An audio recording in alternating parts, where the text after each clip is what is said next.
Chill. Maharaj ki jai. Om Namo Bhagavate Vasudevaya. Om Namo Bhagavate Vasudevaya. Om Namo Bhagavate Vasudevaya. So Hare Krishna, dear devotees, thank you very much for joining today. Wanted to seek your good wishes and your blessings, and especially today, we wanted to seek the good wishes and blessings of Bhaktivinod Thakur, who's one of the acharyas, previous acharyas in the line of the Brahma Madhav Gaudiya Vaishnava Sampradaya. And we can start with this verse, which is the Pranam verse for Bhaktivinod Thakur. Namo Bhaktivinodaya Sachinanandanamine Gora Shakti Swarupaya Rupanugavarayate. I offer my respectful obeisances unto Sachinandan Bhaktivinod, who is transcendental energy of Chaitanya Mahaprabhu. He is a strict follower of the Goswamis headed by Srila Rupa. So on the appearance days and disappearance days of the Vaishnavas, it's good to remember them, and it's good to seek their good wishes, their blessings, and especially Bhaktivinod Thakur is one of the principal acharyas in this line, who revived the Vaishnava traditions. So we're going to hopefully, why we describe and listen about pure devotees of the Lord. Devotees realize the presence of the Lord. Therefore, they can always see the lotus feet of the Lord within their hearts. Such pure devotees of the Lord are as glorious as the Lord. They are in fact recommended by the Lord as more worshipable than he himself. So this point is worship of the devotee is more potent than worship of the Lord, is in Srila Prabhupada's purport in Srimad Bhagavatam 3:11:4. 3:13. Oh, 13:4, yeah, thank you. So Bhaktivinod's transcendental identity is revealed, and we did that actually in the song that Karuna just sang. Siddhi Lasa in the Gita Mala. He gives his eternal spiritual identity as Kamala Manjari, the servant of Sri Rupa Manjari, who is the leader of the Lalita Sakhi's entourage. So just here we go again. I really like this. The Asa Sakhis, Radha Madhav in Mayapur. This is Lalita Devi. She's the one with a little bit of a short temper. For the pleasure of Radha Madhav. And her, one of the principal Manjaris is Rupa Manjari, who is also non-different from Rupa Goswami, who came, one of the 6 Goswamis, 500 years ago with Chaitanya Mahaprabhu. And Kamala Manjari is the servant of Rupa Manjari. So this is, Rupa Manjari is there. This is the Golok, Vrindavan in the spiritual world. We have Radha and Krishna, and then they're surrounded by the Astasaki, and then the Manjaris. So here's Rupa Manjari, just behind Lalita.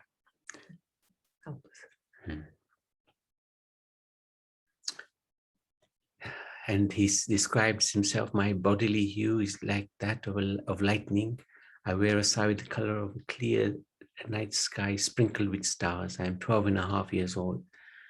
And I live in Swananda Sukhada Kunj. Her Kunj is in the bower of Lalita, Vrajananda Sukhada Kunj, where she sets the standard of worship to the divine couple.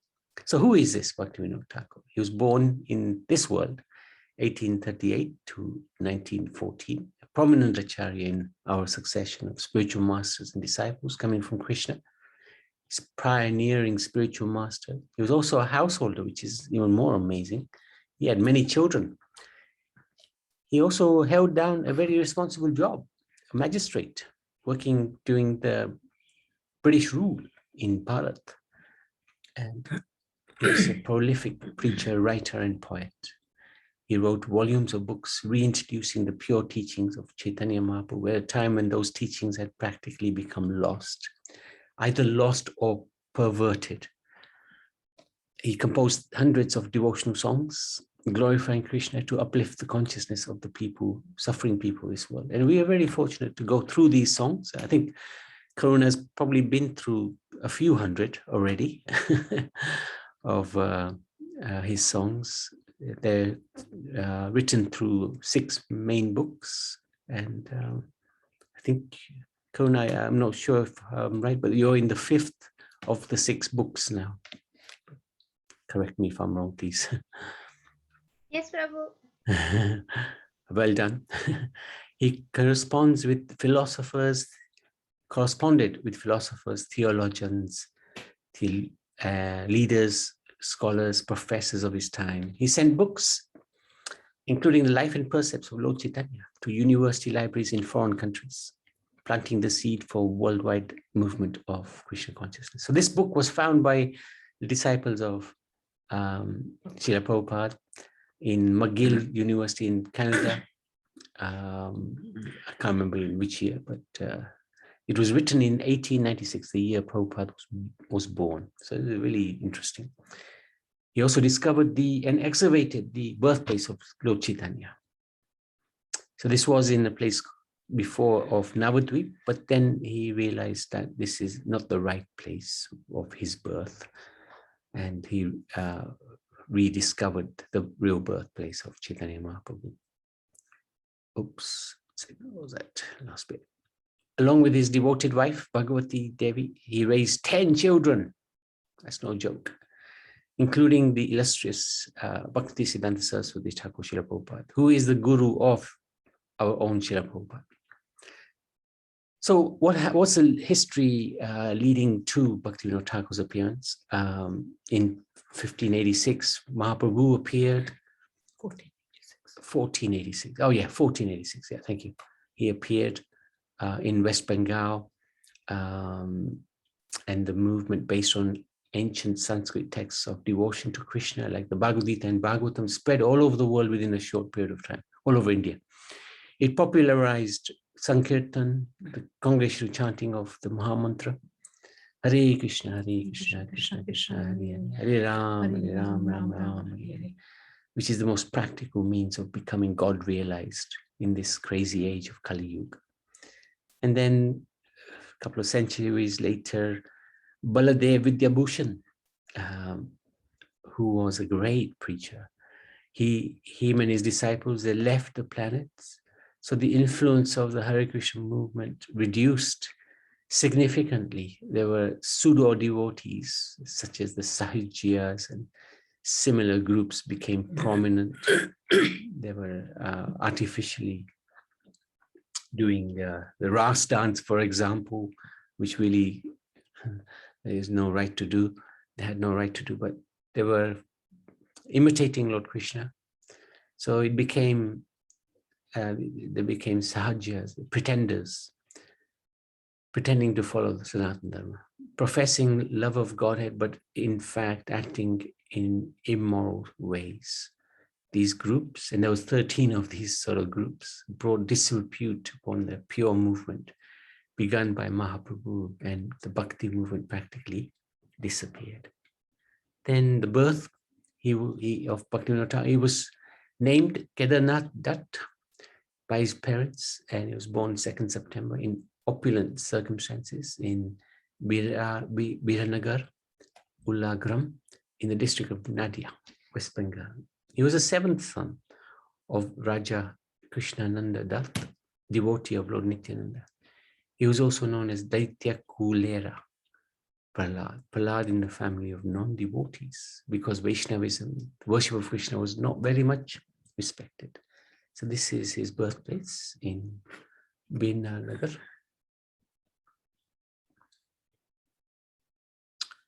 His childhood was spent at the mansion of his maternal grandfather. His environment at that time was very opulent. He got his elementary education at the primary school started by his grandmother, and later he attended English school in Krishnanagar, started by the king of Nadia. Unfortunately, he had to leave that school when his older brother died of cholera. Now, cholera was quite prominent in that time. Many of his family members died of cholera. When he was 11, his father passed away. So he had a pretty tough childhood. Subsequently, the grant of land that had been conferred upon his grandmother changed owners, and the family fell into poverty. In 1850, when he was 12, his mother arranged his future marriage, to the daughter of Madhusudan Mitra Mahasaya. And at the age of 18, he entered college in Calcutta. He started writing extensively in English and Bengali. He studied English literature, taught speech making to a person who later became a well-known orator in the British Parliament. And in 1858, when he was 20, he returned to his native village, which was ruined and deserted by a cholera epidemic that killed the inhabitants, including most of his relatives. So he returned to Calcutta with his two surviving members of the family, his mother and the paternal grandmother. He wasn't interested in doing business, didn't like the unnecessary dishonesty of the trade world. He decided to become a school teacher. He went to Puri, passed teacher's examination, got a teacher's post in Kathak school. Later, he became a headmaster in Bhadraka and in Pura. His hard work was noted by the school board. His first son was born that time, Achyutananda. Unfortunately, his wife died and he remarried to Bhagwati Devi.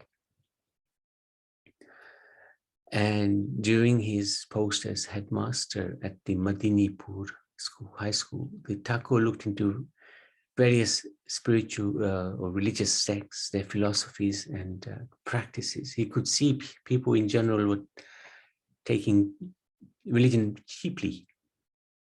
He came to understand that the unique importance of the Sankirtan movement, spreading love of God through the chanting of his names, that had been established in Bengal by Chaitanya Mahaprabhu. But unfortunately, at that time, the movement was not well represented. And the Thakur made an onslaught against those who were polluting Chaitanya Mahaprabhu's teachings, who had mostly done so because of their boldness. So the Thakur accepted the post of a deputy magistrate in the government of Bengal. That was under British rule, so he was working effectively for the British. Took the position of deputy registrar with the position of deputy collector and deputy magistrate in the district of Chapara. He also became fluent in Persian and Urdu. And he became a deputy magistrate in Dinajapur, West Bengal, the highest rank in the government that could be held by an Indian person during the British Raj. So this time, after a long search, he was able to procure a copy of the Srimad Bhagavatam, which is very rare at that time. And we all know what the Bhagavatam is all about. And also he got a copy of Chaitanya Charitamrita. And he started publishing songs as well about Chaitanya Mahaprabhu, Sachidanand, Prema, Lankara. I'm sure we've already sung it or we will be singing it. So we are very fortunate because we have so much easy access through Srila Prabhupada and through nowadays the internet, so much easy access to the scriptures. But in those days, not only was it hard to find, but it was even more harder to find those who were following those scriptures. Nowadays, there seems to be loads of temples. And if there are no temples, at least there's satsangs organized on Zoom, for example. Then in 1869, he was transferred to Champarana, during which time his second son, Radhika Prasad, was born. There, people used to worship a ghost in a banyan tree. And this ghost had the power to influence the mind of the local judge to decide in favor of the worshipper. So the Thakur, he advised a local scholar to read the Bhagavatam under the tree continuously day and night. After 1 month, the tree crashed to the ground and many people found renewed faith in the message of the Bhagavatam. Then he moved to Jagannath Puri, which is a glorious place, of course. In the town of Kamanala, Orissa, there lived a mystic named Bisakishen, who could produce fire from his head. He had two associates going by the name of Brahma and Shiva. So you can just imagine what he's considered himself, Mahavishnu. Together, they were the divine trinity, creator, maintainer, and destroyer of the universe. So, of course, he was a fake and exploited in the name of religion, exploited women. And but nobody dared to do anything because he had a lot of mystic power. So the Thakur was requested to bring Bishaki Sen to justice. And he personally went to see him, who showed him some power that would normally scare off an ordinary person. And he informed Thakur that he knew well who he was. But since he was the Lord, the Thakur better not interfere with him. That was enough for the Thakur, who replied by acknowledging Bishaki Sen's accomplishments in crazy practices and requested him to come to Puri, where he would receive the blessings of Jagannath. But he replied, "Why should I come to see Jagannath? He's only a chunk of wood, hunk of wood. I'm the supreme in person." So of course that made the Thakur even more furious, and he arrested the rogue, brought him to Puri and threw him in jail. They tried him. The trial lasted 18 days. Thousands of people whom he controlled would gather outside demanding his release. Even on the 6th day, the Thakur's daughter, Kadambini, fell ill, nearly died. Thakur knew it was the power of this yogi, and he was very determined. Let us all die, but this rascal must be punished. On the last day of the trial, the Thakur himself became ill from high fever and suffered exactly as his daughter had. But the Thakur pronounced the man guilty and sentenced him to 18 months for political conspiracy. So when this rogue was being readied for jail, one of the British officers, district medical officer, he cut off his hair. A lot of his mystic power was in his hair. He hadn't eaten or drunk during the whole trial. So he fell to the floor when his hair was cut, like a dead man, and had to be taken to jail by stretcher. After 3 months, he was moved to Central Jail, where he took poison and he died.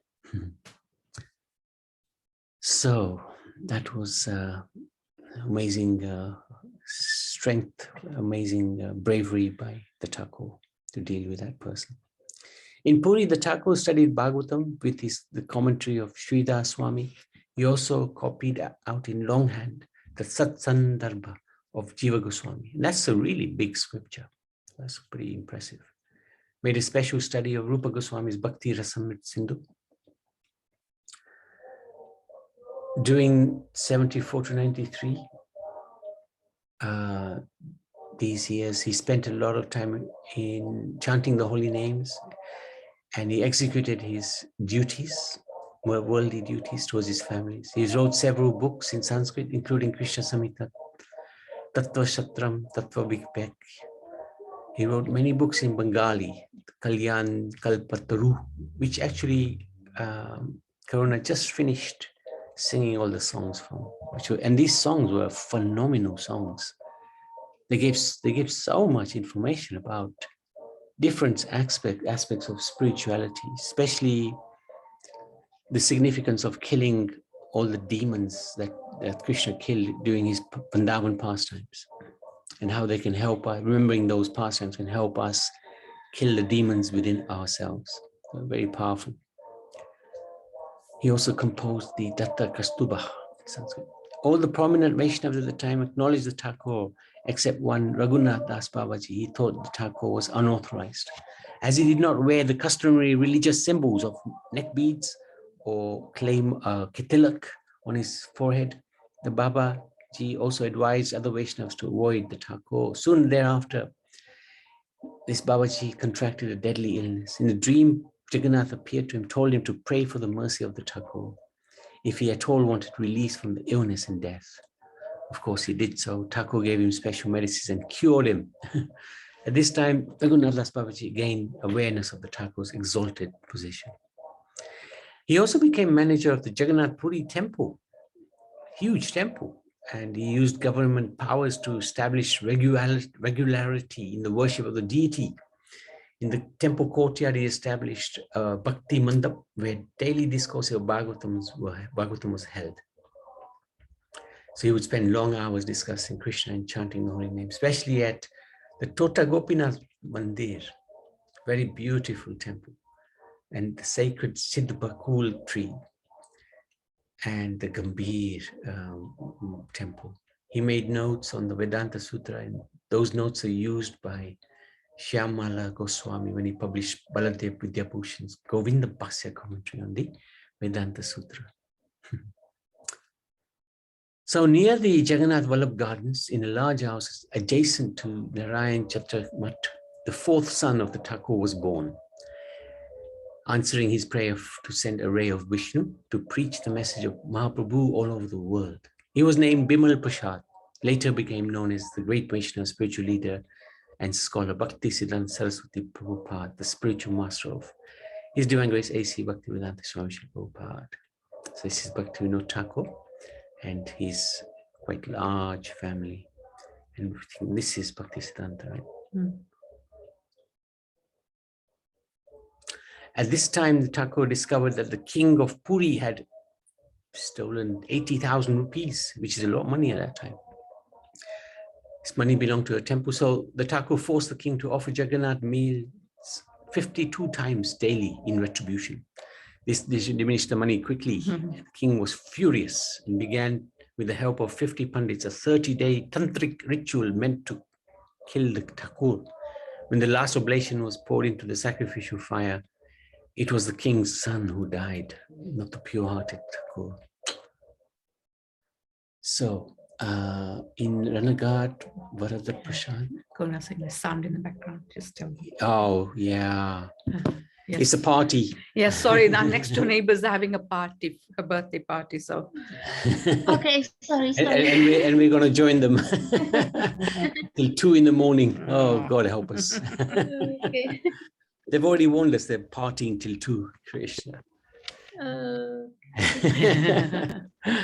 What to do? I thought maybe put something around there. Mm. Yeah. Never mind. Mhm. Bharata Prasad and Viraja Prasad were born, the 5th and 6th sons of Bhaktivinod Thakur and Bhakti Bhagavati Devi. In 1878, he left Jagannath Puri, returned to Bengal, and published Krishna Samhita and Krishna Kalpa Taru. He took formal diksha from Vipin Bihari Goswami, who descended from the Janava family of Bhagnapwara. Sometime later, he received the title Bhaktivinod due to his colossal effort in preaching and book distribution. Along with the title, he was also awarded another name, Satchid Ananda, after the publication of his book. Thus, he became known as Satchid Ananda Bhaktivinod Thakur. Around this time, his 7th son, Lalita Prasad, was born at Ranaghat. He began publishing Sajjana Toshini, his Vaishnav journal, and he had previously gone to Kashi, Prayag, Mathura, Vrindavan in 1866. So he desired to see the land again of Braj. He took 3 months for this purpose, and while there he met Jagannath Das Babaji, who would move between Navadvip and Vrindavan every 6 months. So meeting him, Bhaktivinod Thakur accepted him as his eternally worshipable Shiksha Guru. So from Vrindavan, he went to Calcutta and he built his home there, Bhakti Bhavan, where he found a deity of Kurmadev, who he gave to his son, Bimal Prasad, Bhaktisiddhanta Saraswati, who was worshipping this Kurma deity. He also started up a printing press at his home in Calcutta, and he published many, many, many books. We won't go through the list, but so many books. He was a prolific writer. Some amazing books in here.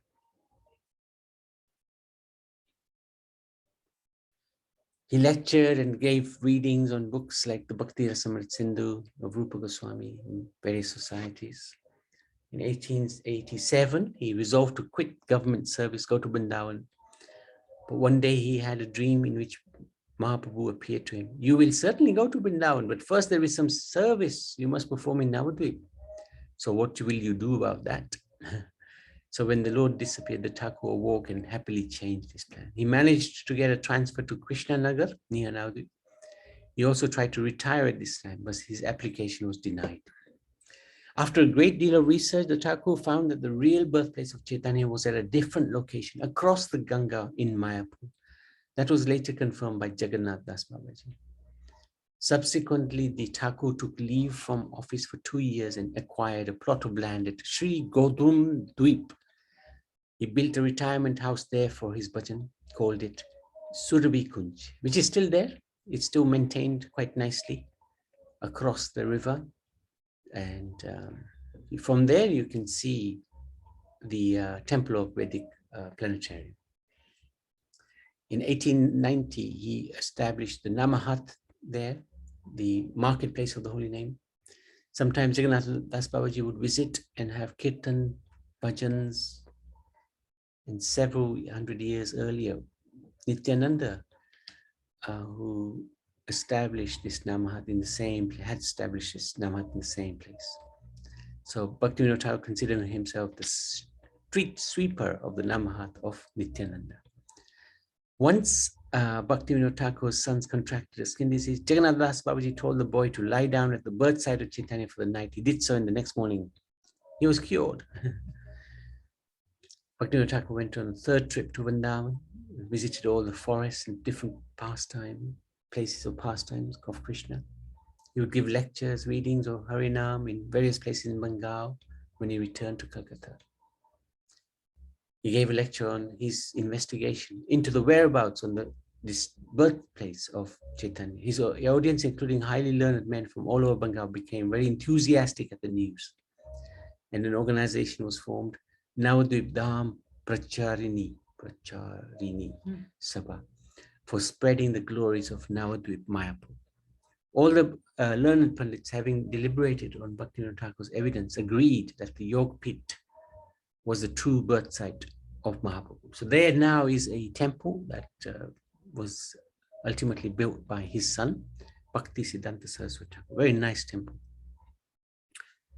That year on Gaur Purnima, a big festival was held to witness the installation of Gaur Vishnu Priya at the Yoga Pit. 1894, he retired from his post as deputy magistrate. He stayed at Surabhi Kunj, just across the river from Mayapur, preaching and writing. Sometimes he went to Calcutta, where he would beg door to door for building the Yog Pit temple. So this is in Navadvip. This is the Yog Pit. Surabhi Kunj. Yes, beautiful. Yes. So this is, they have deities there as well. And I think upstairs they have his bedroom still preserved with his shoes and so many other things. I've been there, Prabhu. Oh, well done. Well done. You want to say anything about that place? No, yeah, I've seen everything that belongs to him, his bed, his book. Yeah. His beads. Yeah, it's almost his, his kartab, everything. It's a beautiful place. Yeah. Well done. Yeah, thank you for sharing. When did you go there? 2009. Okay. Yeah. 2 years back. Yeah. Yeah. Okay. Thank you for sharing. Bhaktivinod Thakur's mercy reached far beyond the geographical boundaries of Bharat. He was intent on spreading Krishna consciousness to the West. He sent out a small English booklet, Introduction Chaitanya Mahaprabhu, with his life and precepts. And it found its way into the library at the Royal Asiatic Society in London, the library of McGill University in Canada. Both places. Sorry? 2 places. London and Canada. Shri Sisira Kumar Ghosh was the founder of the Amrita Bazaar Patrika, a leading newspaper in Bengal, and the author of Shri Amiya Nimai Charita. He had great respect for Bhaktivinod Thakur and took up the preaching of the holy name throughout Calcutta in many villages in Bengal. He published Shri Vishnu Priya or Anand Bazar Patrika under the editorship of Bhaktivinod Thakur. In one of the letters to Bhaktivinod Thakur, he wrote, "I have not seen the 6 Goswamis of Vrindavan, but I consider you to be the 7th. So he's known as the seventh Goswami. His son Bimala Prasad, later known Bhaktisiddhanta, had been residing at Puri as a celibate monk, brahmachari, and was engaged in worship at the Gandharvika Giridhari Mat, one of the seven temples near the tomb of the Saint Haridas near the ocean. Bhaktivinod Thakur, desiring to help his son, had the monastery cleaned and repaired when he came to visit Puri. The Thakur constructed his own place of worship on the beach and called it Bhakti Kuti. So there is now the ISKCON temple in Jagannath Puri. It's on 2 or 3 floors. And they have a beautiful deity of Bhaktivinod Thakur, which they worship. At the Bhakti Kuti, this Thakur began solitary bhajan, worship, and devotional meditation. He had many visitors. Some simply wanted to disturb him, whereas others were sincere and benefited greatly from his spiritual aspirations. In 1908, the Thakur took the external dress of a Babaji, signifying one who devotes the remainder of his life to solitary devotional practice, especially chanting the holy names and preaching extensively. He shut himself away from the world from 1910, entered Samadhi, claiming paralysis. He devoted the remainder of his years to solitary bhajan, meditation, prayer, and chanting. 4 years later, just before noon at Jagannath Puri on 23rd June, he left his body. So the same day is disappearance of Gadadhar Pandit. His body remains were taken from Orissa back to his beloved Godrum in the land of Nadia. And his remains were there, interred in Godrum. 6 years later, the worshipable Mata Thakurani, his wife Bhagavati Devi, also joined him. So this is the Samadhi at Surabhi Kunj, where the place he built, Godrum.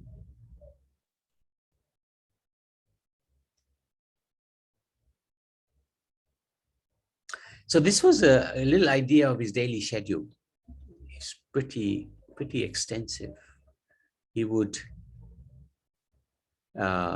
refresh himself a couple of hours, sleep for 3 hours. He would write for 8.5 hours. He would chant and study for 4.5 hours and work for 6 hours. This is really an incredible schedule he had. Didn't waste any time.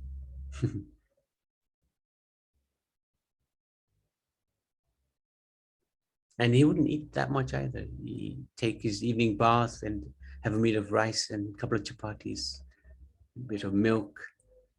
And he had a pocket watch, which is quite unique at that time, but kept his time. He would wear his coat and pants to the court with double-sized tulsi neck beads and Vaishnav tilak. He was very strong in his decisions. He would decide immediately. He would not allow any humbug in his court. No upstart could stand before him. He would also shave his head monthly. He made many predictions. A personality will soon appear, wrote Bhaktivinod Thakur, and he will travel all over the world to spread the teachings of Chaitanya Mahaprabhu. Very soon the chanting of Harinam Sankirtan will be spread all over the world. Oh, when will that day come when the people from America, England, France, Germany, Russia will take up katos and madanga and chant Hare Krishna in their towns? When will that day come when the fair-skinned foreigners will come to Sri Dham Mayapur and join with the Bengali Vaishnavas to chant Jai Sachinandan, Jai Sachinandan? When will that day be? So then he's written many, these are the 6 songbooks. So we've gone through all of them, I think, apart from this one, and we're just going through this one now, Krishna Samhita. And these are the proof that he's so merciful to us, because these songs contain so much nectar. And he wrote over 100 devotional books where he put a lot of effort into those books. And this, especially this songbook, Saranagati, means the process of surrender in the mood of humility. And it's a very, very interesting book. won't go through it in particular detail. And he gives the different steps in this book of how to progress in spiritual life.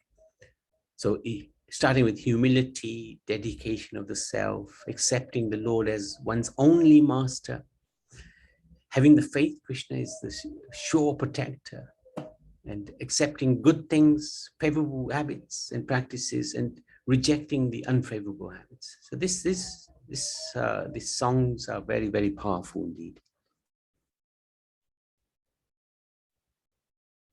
So here is, you can see the nice double-sized tulsi beads.